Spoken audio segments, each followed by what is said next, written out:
समग्र गोपवासी जे आहेत, गोकुळवासी सर्व गोप मंडळी सर्वांनी भगवंताच्या नामाचा जयघोष केला आणि परत गोकुळामध्ये सगळे आले. इंद्राला असं वाटलं खाली पृथ्वीवरती गोकुळ नावाचं गावच शिल्लक नसेल. इंद्र वरून खाली आला, बघतो तर गोकुळ जशाला तसं गोवर्धन पर्वतावर सगळे गाई वासर सगळे खेळतायत. गोप सवंगडी भगवंत ही खेळखेळा करतायत. भगवंताची किमया इंद्राला कळाली आणि इंद्राच्या लक्षात आलं आपण भगवंताला शरण जायला पाहिजे. इंद्र भगवंताला शरण आला, भगवंताचे चरण पकडले आणि देवा भगवंता प्रभू राया माझी चूक झाली, मी तुम्हाला दिवसण्याचा प्रयत्न केला. इंद्र भगवंताची क्षमा मागून परत स्वर्गलोकाला निघून गेलेला आहे. आणि इंद्रानं भगवान गोपाल कृष्णाचं दर्शन घेतल्यामुळे संपूर्ण स्वर्गातील 33 कोटी देवांनी भगवान गोपाल कृष्णावरती पुष्पाचा वर्षाव केला, पुष्पवृष्टी केलेली आहे. अवकाशातून स्वर्गातून पुष्प टाकलेली आहे आणि त्या ठिकाणी गंधर्वांनी ताल धरून नाचायला नृत्य करायला सुरुवात केलेली आहे. गंधर्वातील अष्टवसू यांनी वादन करायला सुरुवात केलेली आहे, गायन करायला सुरुवात केलेली आहे, नृत्य करायला सुरुवात केलेली आहे. रंभा, उर्वशी, मेनका आदी आदी स्त्रिया अवकाशामध्ये नृत्य करतायत. भगवंताच्या स्वागतासाठी भगवंताचं वरून पुष्पार्चन करतायत आणि आनंद उत्सव गोकुळामध्ये सगळीकडे दिसतो आहे. ही सगळी वार्ता कंसापर्यंत पोहोचलेली आहे. दरम्यान परब्रह्म परमेश्वर भगवान गोपाल कृष्णाचं वय 12 वर्षापर्यंत झालेलं.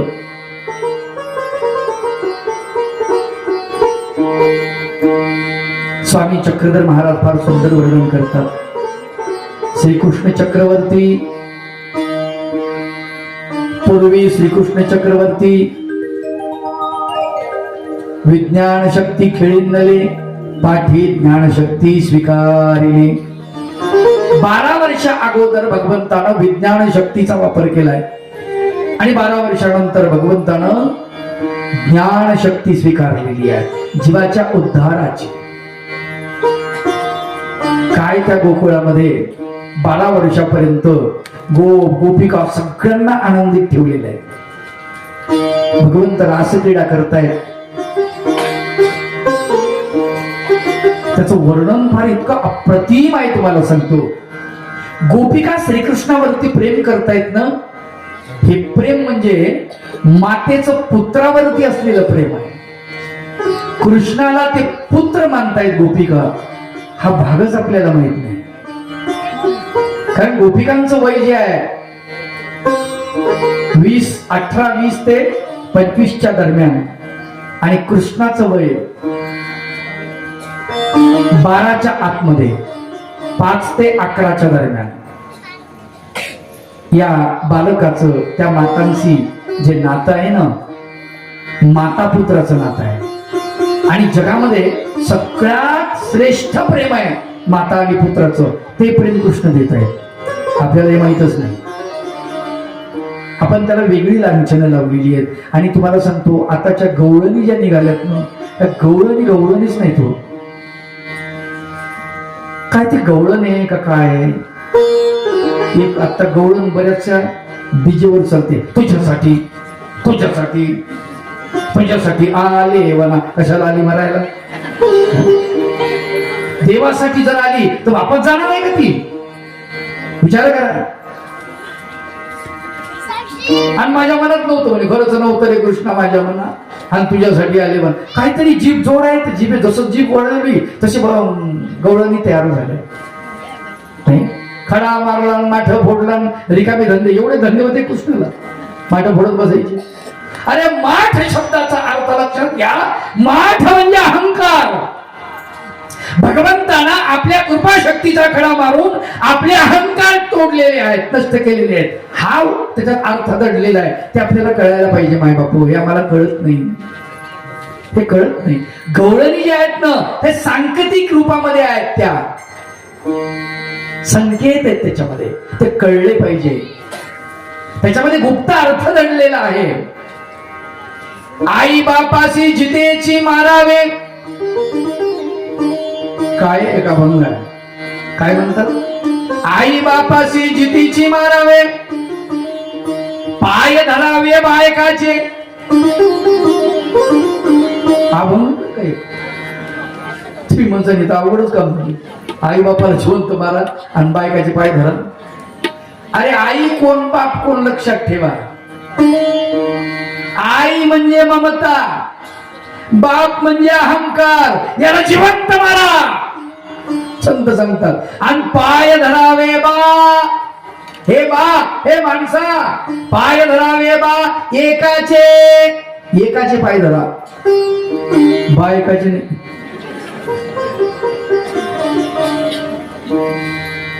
अर्थ कळला पाहिजे. आम्हाला अर्थ कळत नाही, त्याच्यामुळे ते गवळणी कुणीकडच्या कुणीकडे चालले. ते माग चित्रपटामध्ये कुठलं तरी गवळणी सारखं गाणं होतं. गीत फार छान होतं, ते आता मला आठवत सुद्धा नाही, पण त्याच्यावरचं चित्रीकरण इतकं बेकार होतं. ते चित्रीकरण पाहिल्या पाहिल्या मी दाखवणाऱ्याला मला टीव्ही बंद करत नाही पाहिजे. ते गाणं अशा गवळणी नसतात ना.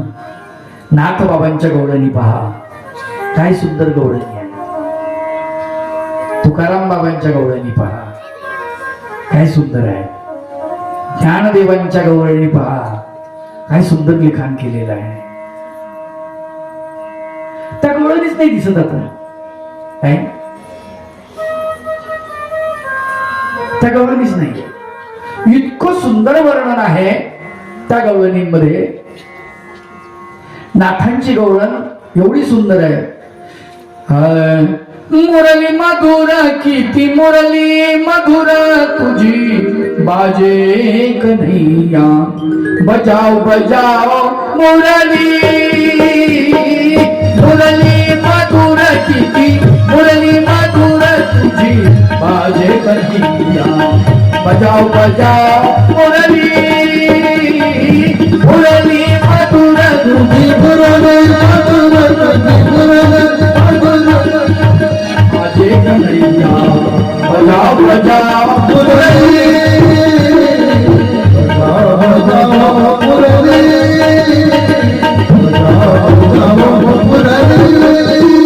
तुझ्या मुरलीच्या नादाने, तुझ्या मुरलीच्या नादाने विसरले मी देहभान, विसरले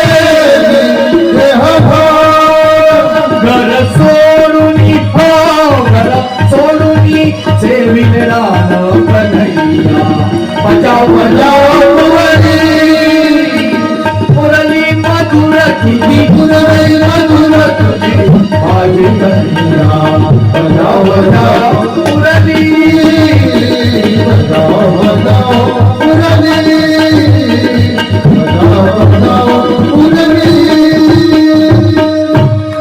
सुंदर वर्णन आहे भानुदासांच्या गवळणी. त्या गवळणी दिसत नाहीत आता.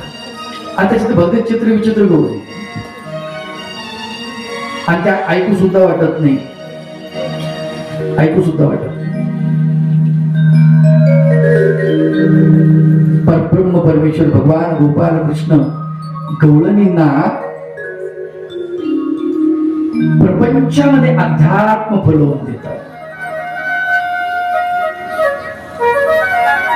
बघा तुम्ही, कारण त्या गवळणीचा जे मुलगा आहे ना, तो कृष्णाच्या बरोबरीचा आहे. कृष्णाचा सोबती आहे, तो सवंगडी आहे. आणि अशा गोपिका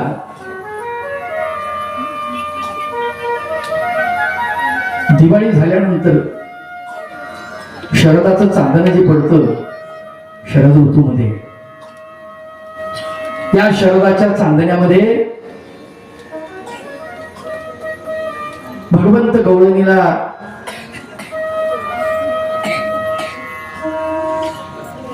घेऊन वृंदावनामध्ये त्या शरदाच्या चांदण्यामध्ये नृत्य करतात. त्याला रासलीला म्हटलेलं आहे.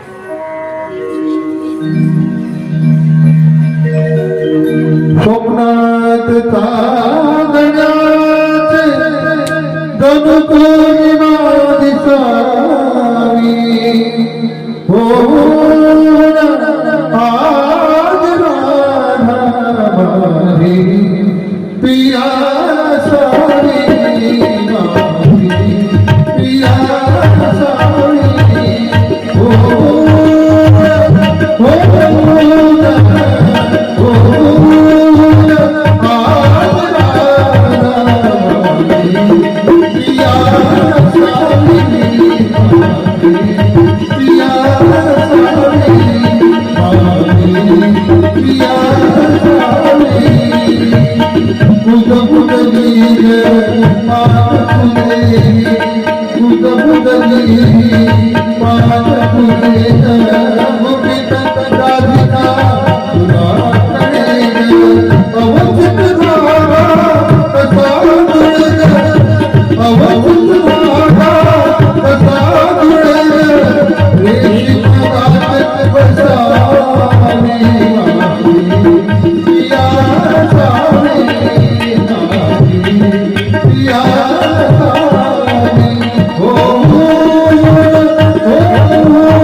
चांदण्यामध्ये बासरी वाजवतात आणि गोपिका नृत्य करतात.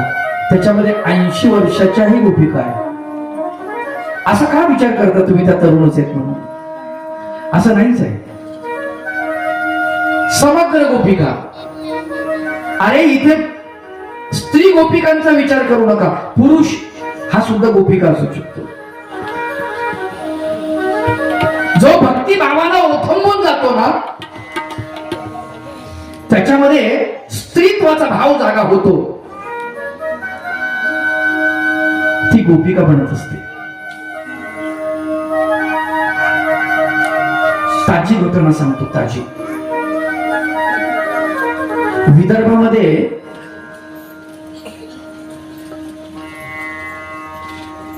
माधान नावाचं गाव आहे, जिथे चक्रधर प्रभूंचा गोविंद प्रभू बाबांचं स्थान पण आहे. तिथे गुलाब बाबा नावाचे संत होऊन गेले. लोक त्यांना प्रज्ञाचक्षू असं म्हणत. संत ज्ञानेश्वरांचा तुम्ही हरिपाठावरचा फोटो पाहिला असेल. फोटो पगडी बांधलेला फोटो आहे पा ज्ञानेश्वरांचा. हा फोटो कसा काढला माहितीये तुम्हाला? हा फोटो गुलाब बाबांनी सांगितला की ज्ञानेश्वरांनी मला स्वप्नामध्ये असं दर्शन दिलेलं आहे. अशी पगडी अशी अशी तुम्ही अशी काढा. एवढी पात्रता होती त्या माणसाची, त्या गुलाब बाबाची. भीत आंधळे होते, डोळे काहीच दिसत नव्हते. स्वतःला ते काय मानायचे माहितीये? ज्ञानेश्वरांची मुलगी. ज्ञानेश्वर माझे माता आहे म्हणायचे, माऊली आहे. आणि कृष्ण हे माझे पती आहेत, मालक आहेत. संत गुलाब बाबा भगवान गोपाल कृष्णाला पती मानायचे. इतकं अंतःकरण कृष्णमय झालं की गुलाब बाबांना आत्ताची ताजी होत नाही. त्यांना जाऊन 50 वर्ष काही झाले नाहीत अजून. गुलाब बाबांना, त्या गुलाब बाबांना स्त्रियांचे मासिक धर्म सुरू झाले. ज्याप्रमाणे स्त्रियांना मासिक धर्म असतात तसे त्यांना स्त्रियांचे धर्म सुरू झाले गुलाब बाबांना.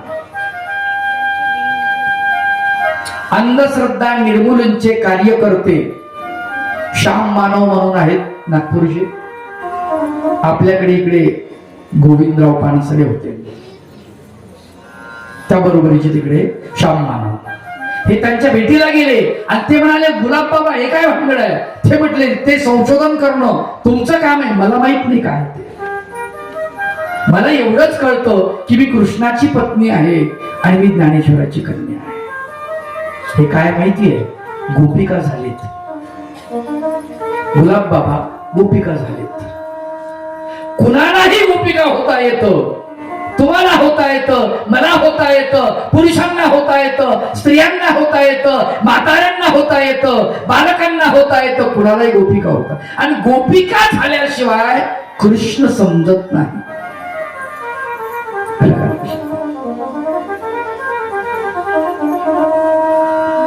कृष्ण नाही समजत. माहितीये तुम्हाला? गोपिका आपल्या घरी भांडण झालं याचं गारण कोणाकडे करत होत्या? कृष्णाकडे. कृष्णा, आज माझा पती खूप बोलणार आहे मला, आज मला सासू खूप बोलली. कृष्ण भगवंतांना ऐकायचं आणि त्या गोपिकेची समजूत काढायची. तिचे प्रेमानं आपल्या श्रीकरानं डोळे पुसायचे. तिला सांगायचं, अगं प्रपंच असाच असतो, सगळे स्वार्थी असतात.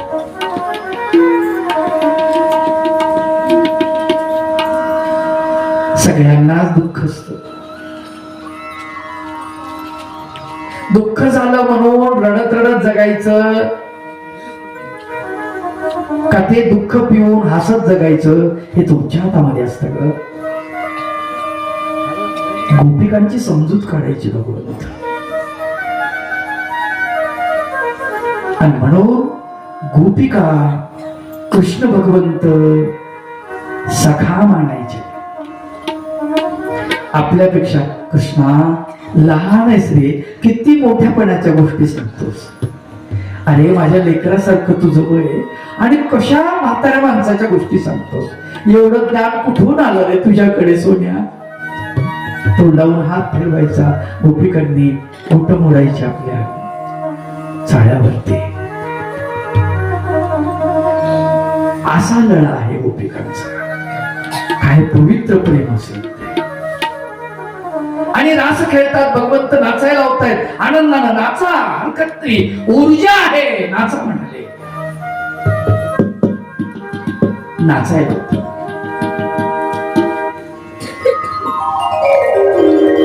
भगवंत रास असं गोल चक्कर करतात गोपीकांचं.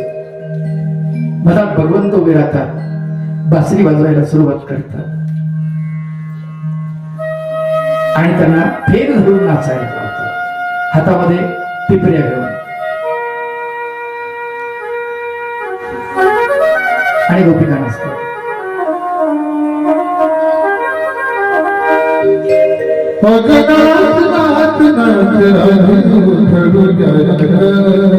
रंगामध्ये भिजल तुझं गोर गोर रंगामध्ये भिजल तुझं गोर गोर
परब्रह्म परमेश्वर मधामध्ये उभे आहेत.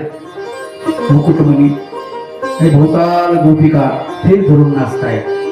नाचताना गोपिका बेभान होऊन नाचतायत.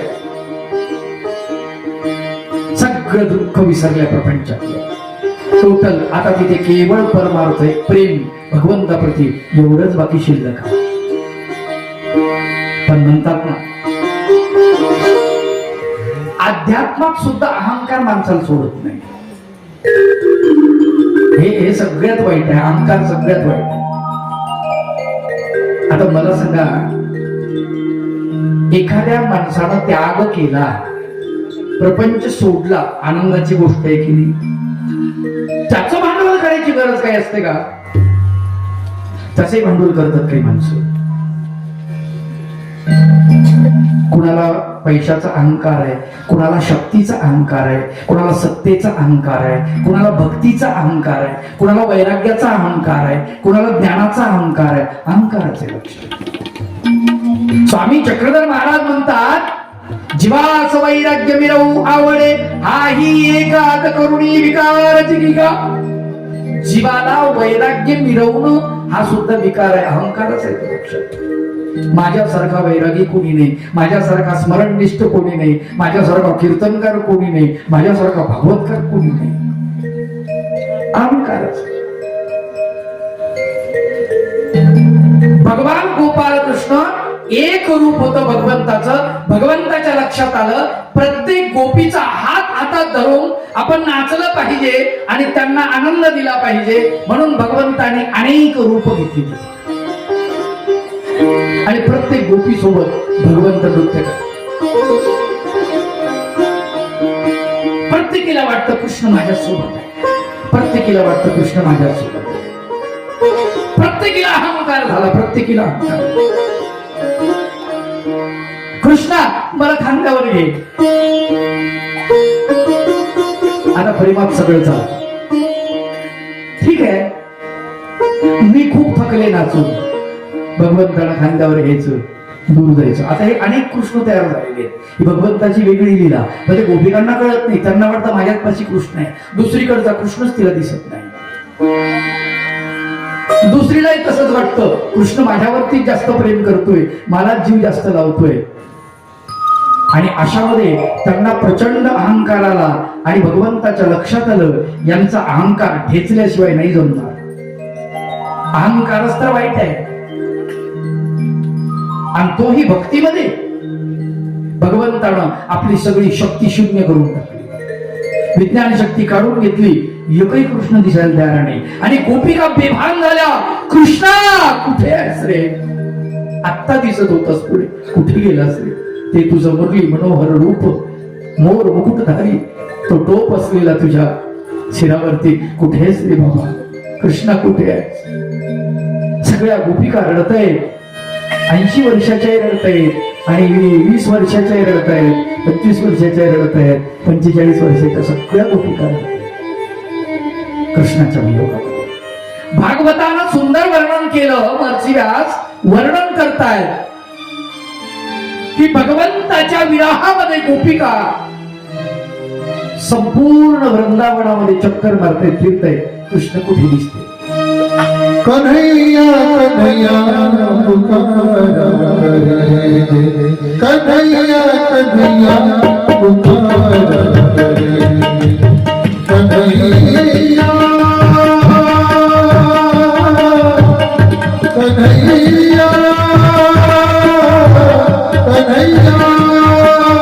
कन्हैया कन्हैया पुकारा रे, कन्हैया कन्हैया पुकारा रे, मंदिर में तुझको बिठाकर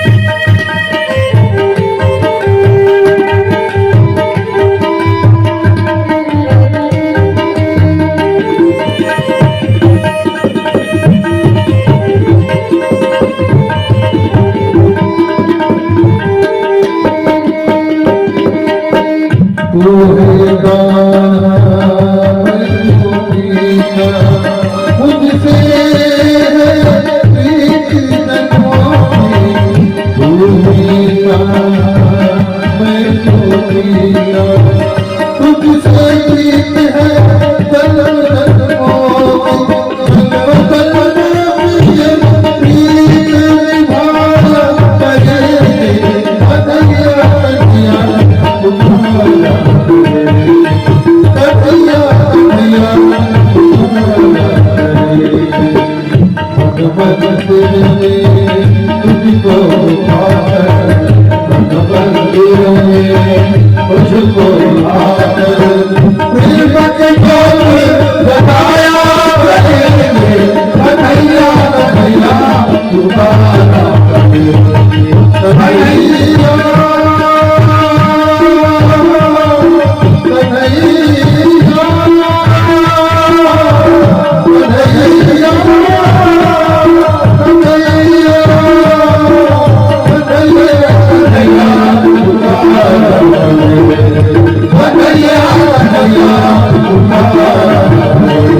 भागवतात गोपी गीत नावाचा एक चॅप्टर आहे, फार सुंदर आहे.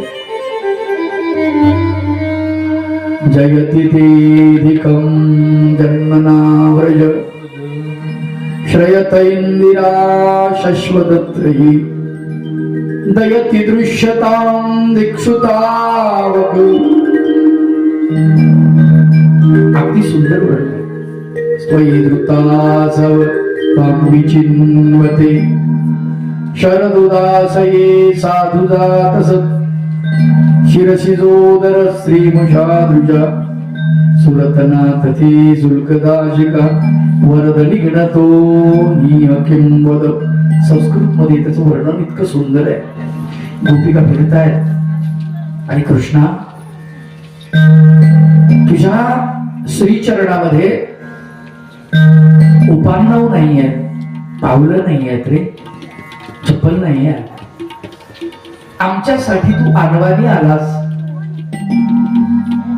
आणि आता तू कुठे गेलास. या वृंदावनामधले बारीक बारीक जे खडे आहेत ना ते तुझ्या श्रीचरणाला टोचत असतील का नाही.